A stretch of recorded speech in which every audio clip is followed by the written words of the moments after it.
Wel, digon o lefydd ice cream o bethau. Dyma ni, Gareth. Da ni'n heiddi un, right. 99, please. Hello. With the plate. OK, I'm going to go for one of these fancy strawberry things, if that's OK. Oh, sbwch ar hwn. Un da. It's got about 10 seconds left. Thank you. Thank you. Oh, look at this. Oh, Nice one. Diolch. Thank you very much.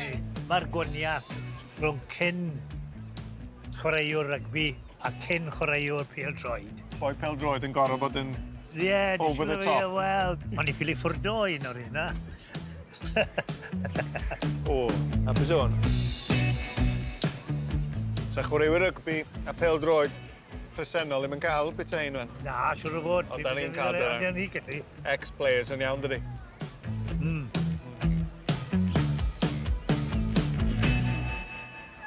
Nes i fwynhau gwylio rhaglen SAS. Oh, yeah? Who Dares Wins. Yeah. Nes ti gymryd rhan yn y fo? Oh, come on. Mae rai bod hwnna yn anoddach na unrhyw beth o'r arfer. Felly, mae'r gyfres lle celebrities yn dod at ei gilydd a maen nhw'n cael eu rhoi, wel, drwy ymarferion boys SAS am be, cwpl o wythnosau? Ie. Sut oedd hynna? I dweud y gwir, un o'r pethau anoddach dwi wedi wneud yn fy mywyd. O'n i ddim yn gwybod beth o be'n mynd i fod yn fel.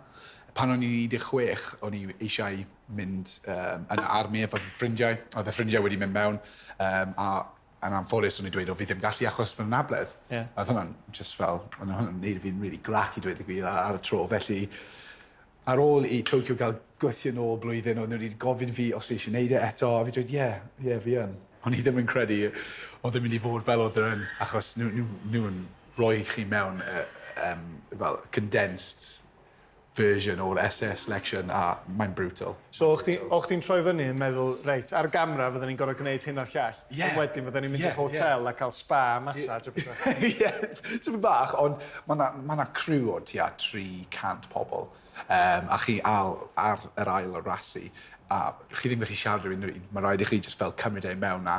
Oedd e'n dechrau'n neis, tua 4 yn y bore, wneud shots mynd lawr i'r cwch, mynd mas yn y cwch, a wedyn fel na, popeth wedi stopio, dweud, right, jump out the boat, swim to the DS's on the shore, just fel 6 yn y bore yn y Hebrides, oedd e'n just mor oer, o'ch chi jyst wedi rhoi straight mewn i'r thic o fe, a fi'n fel tua 115 kilo yn neud o fe, redeg yn yr hills o Scotland, oedd e'n just mor anodd, ond o'n i wedi dysgu sawl peth am fy hunain.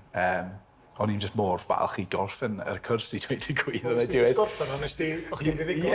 Ie, o'n i wedi ennill e.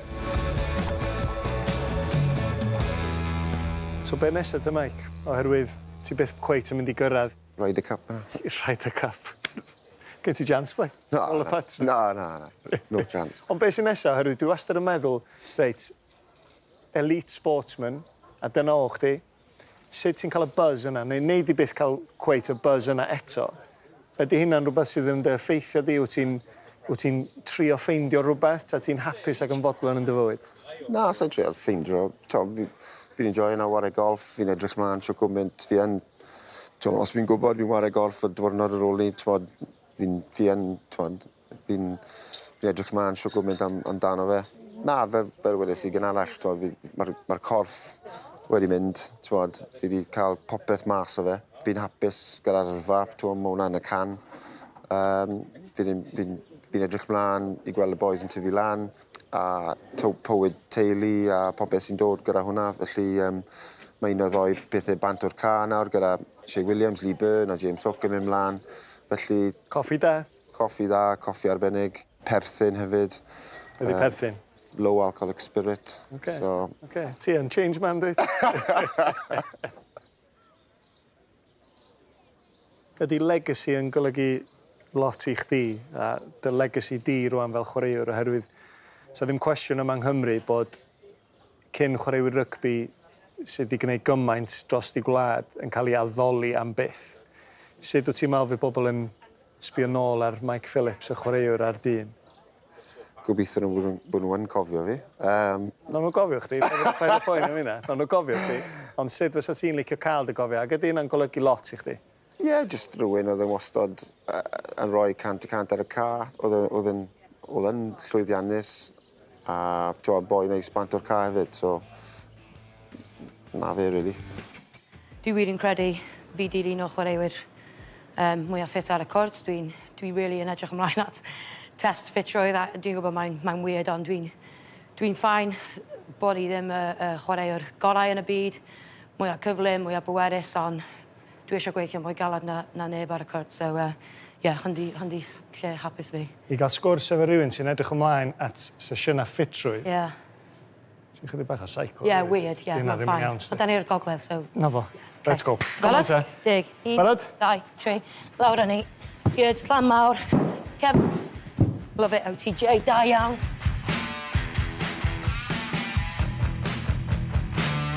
Okay, let's go. Pa mor bell dwi'n mynd? Pa mor bell eisiau mynd? Hwch torri fe yma. Da iawn, ag yn ôl, Ows. Ag yn ôl, come on. Ag yn ôl? Come on.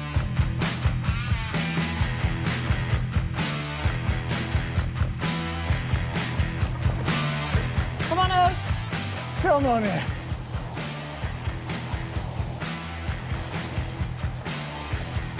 Cyd deiliad.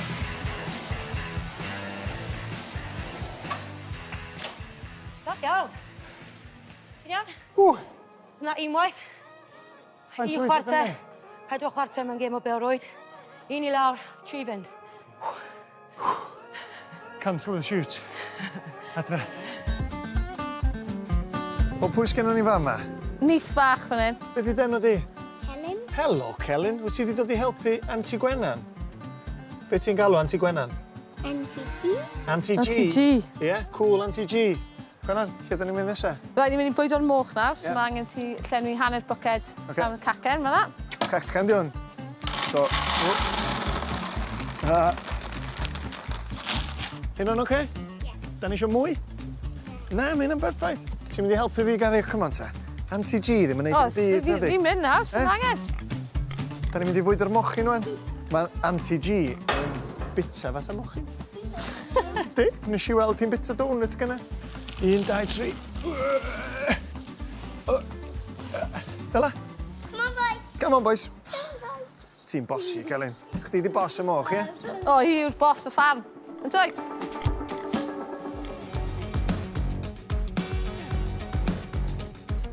So, mae dyn ni digon o peli wedi pinsio, a ni'n mynd i weld os yw y side foot mwy pwerus yn pêl drod yn gallu stico bil dros y pist yn hytrach na o dan y bar. Dangos un bach i fi te. Come on in, right.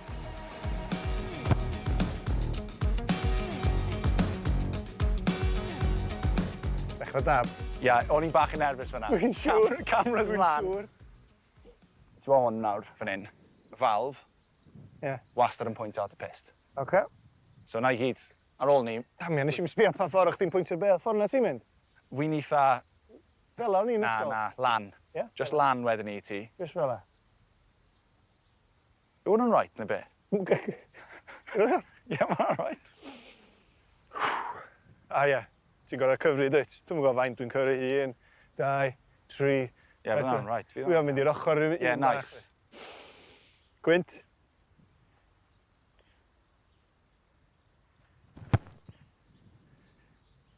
T'wo be? I feddwl set-up ti... Be am bod efo set-up? Oedd hwnna'n syndod o dda. Da chi'n licio rhyw pause bach dramatic Ie. cyn cicio? Mae eisiau, ti'n bo, anadlu a... adeiladu tensio. Easy. Yeah, baby.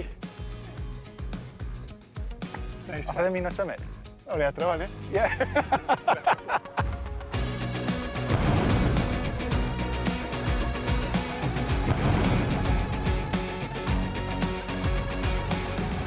Be mae'n gymryd i fod y chwaraewr modern? Oherwydd mae yna gymaint o elfennau, gen di troi'n broffesiynol be, yn yr 90au canol, Ie. a mae'r gen di newid lot. Do. Be yn union mae'n gymryd? Anamal iawn nawr, ti'n gweld pobl bach, os lici di. Hynny, pobl llai gorfforol yn chwarae. Fi'n credu bod dal lle i nhw, ond mae lot o academies erbyn hyn yn drychyd am rywun sydd 6 troedfedd, gyda ffram i gymryd 90 plus kilos, 100 kilos. Disgybleth. Fydde ti'n gwybod, right? Mae pêl-drod wedi bod yn broffesiynol ers oesoedd. Yn 15, 15, pan mae broffesiynol, mae boys yn goffa bod erbyn hyn. A Mae rhaid ti gael skill set. Mae rhaid bod pawb yn gallu gwneud popeth erbyn hyn. Mae rhaid ti fod yn eitha mentally tough. Yn enwedig yng Nghymru, mae'r papurau yn gallu bod yn eitha hallt. Gwefannau cymdeithasol, cyfryngau cymdeithasol yn lletwyth. O ran oed wan ti o gwmpas y 30au yma, wyt ti fatha bron y batch cynta, yr oes gynta o chwaraewyr proffesiynol go iawn. Ie.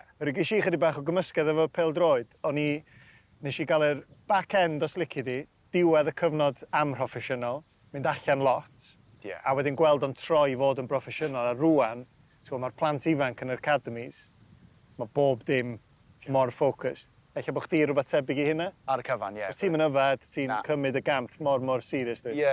A fi'n credu mae hwnna'n rhywfaint i wneud hefyd o'n rhannu gyda'r ffaith o'n i wastad yn teimlo bod rhywbeth dy fi brofi. O'n i ddim yn un o'r chwaraewyr ffasiynol yn yr ysgol oedd yn yr academi ers bod fi'n 15. O'n i wastad yn teimlo bod rhaid fi frwydro ar gyfer popeth.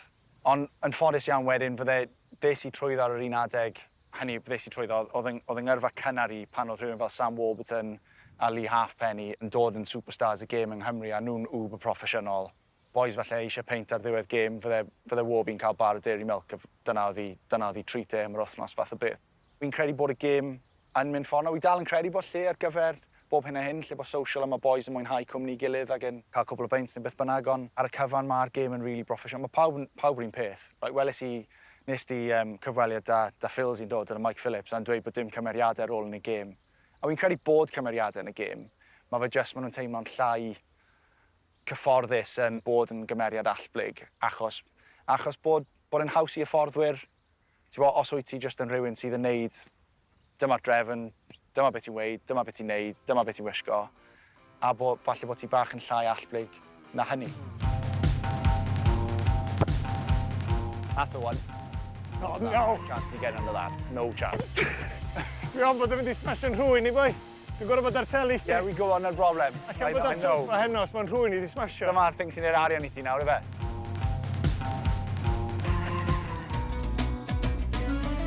Y rheswm ysdi ddod i Morocco oedd i helpu datblygu pêl-droed yn y wlad, ond mae ardaloedd a ceia fel yma dal rhy mor bwysig hefyd ydi. Hwn ydi pêl-droed llawr gwlad yn Morocco. Mae degawda tu ôl i ni yng Nghymru ac yn Ewrop i radda. Ond dyma sydd oedden ni'n blant yn chwarae ma' siŵr ceia efo chydig mwy gwyrdd, wrth gwrs, ond gols fel hyn de. Mae gynnon nhw net ebyn nhw yn chwarae teg, ond... O gen i'n net yn tyfu fyny, mae rhaid i fod yn honest. Dim angen un. Ond yma, dim ond cerrig yn dal y net efallai, dim health and safety. Ond dyma di pêl-droed, llawr gwlad ar ei orau mi. Ac wrth gwrs, pan ti wedyn yn gweld plant yn chwarae'r y math yma o geia calad efo'r pridd, tywod ac yn y blaen yn gymysg, yna ti'n gweld chwaraewyr yn datblygu yn dechnegol, a tos a ddim dwywaith i mi ar geia fel hyn wyt ti'n dysgu ora. Mewn gwledydd fel hyn, tynnu dy ddilod arnyn nhw, gadael iddyn nhw chwarae, gadael nhw'n ddatblygu ar y strydoedd ac mewn ceia fel hyn. Ac wedyn, pan mae'r amser yn dod iddyn nhw fod yn dechrau dod yn fwy proffesiynol, oed 40-15, yna hynny di'r amser i ddod â nhw. Ond mae'r dechneg i gyd ganddyn nhw adeg hynny. Ti'n mynd gorfod dysgu yr ochr yna iddyn nhw, ti'n dysgu yr elfennau eraill iddyn nhw. Felly dyna oedd prydferthwch yr atyniad mwyaf i mi o fod yn gweithio mewn gwlad fel hyn oedd, be oedd gen ti fel talent, y raw talent na oedd gen ti i weithio hefo. Fysa ti'n deud, mae fi oedd yr raw talent gorau nes ti weithio efo fel chwaraewr ifanc yng Nghymru? Wel, oeddech chdi'n sefyll allan, de. Otha giraff?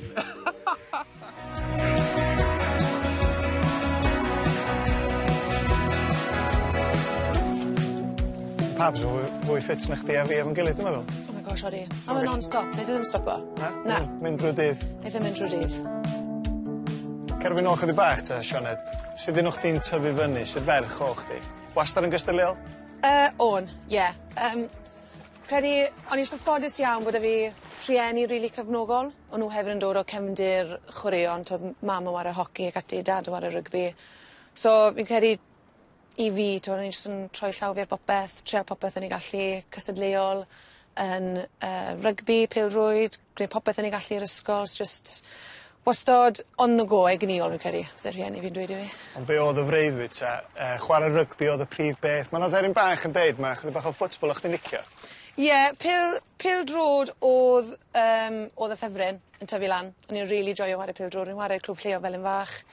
Nes I mlaen I chwarae fel I South Wales ac ati, achos oedd jyst ddim lot o rygbi I gael o gwmpas. Oedd eich really eitha bell I chwarae rygbi ble oedd pêl-drod jyst ar y stepen drws. So o'n I wastad yn really mwynhau ffwtbol, ond pan es I wedyn i'r brifysgol, ble oedd rhaid dewis un i'r llall, dyna pryd really wedyn nes I troi at y rygbi. A fi'n credu hwnna mwy achos oedd mwy o ferched o'n i'n nabod na, mwy o ffrindiau fi, so hwnna denodd fi at rygbi wedyn. Ond fi dal yn dwlu ar ffwtbol ddo, fi'n joio ffwtbol. Ond be o'ch ti'n licio am rygbi? Yr elfen gystadleuol, yr elfen gorfforol, o'ch ti'n licio waldio bobl? Sa'n gwybod beth oedd e really. Fi ddim really, fi'n gwybod yn peth dwlu dweud, fi ddim really'n hoff iawn falle o'r ochr corfforol, achos pan ti wario rygbi, ti trial osgoi y contact yn I ti. Fe gen I jyst yn dwlu'r ffordd, pan ti wario pêl-drod a ti dar pêl, ti ar ben dinan ti dar pêl yn I ti, a ti'n goffod trial creu rhywbeth I rhywun arall. Fi'n credu ar rygbi, o jyst bach yn gwahanol, ti wastad yn teimlo bod ti'n agos at rhywun I, o ti mewn rhyw fath o frwydr gyda rhywun yn agos at y ti, chwarae glos, oedd y hiwmor o chwarae rygbi fed yn I mwynhau, oedd e jyst, sa'n gwybod beth oedd e, jyst yr elfen o ti'n uso, ti'n defnyddio pob rhan o dy gorff hefyd, a jyst, fi'n gwybod sôn o bach yn odd, ond fi'n dwlu'r y teimlad o corff fi'n blino, a fel bod e wedi gweithio'n galed, so ni'n rili licio hwnna. Sbio ar y camera, Lee. Pabs knows where the camera is. Miss Pabs. Pwy di boi yna, da? Ti'n mynd siglo o'r camera ti nawr. Here it comes.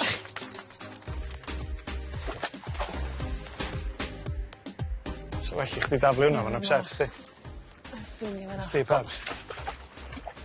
A fo mynd. Ond ydy'r yrfa di bod be o'ch ti'n obeithio, ta mwy o'ch ti'n disgwyl cynrychioli dy wlad gymaint a ti wedi?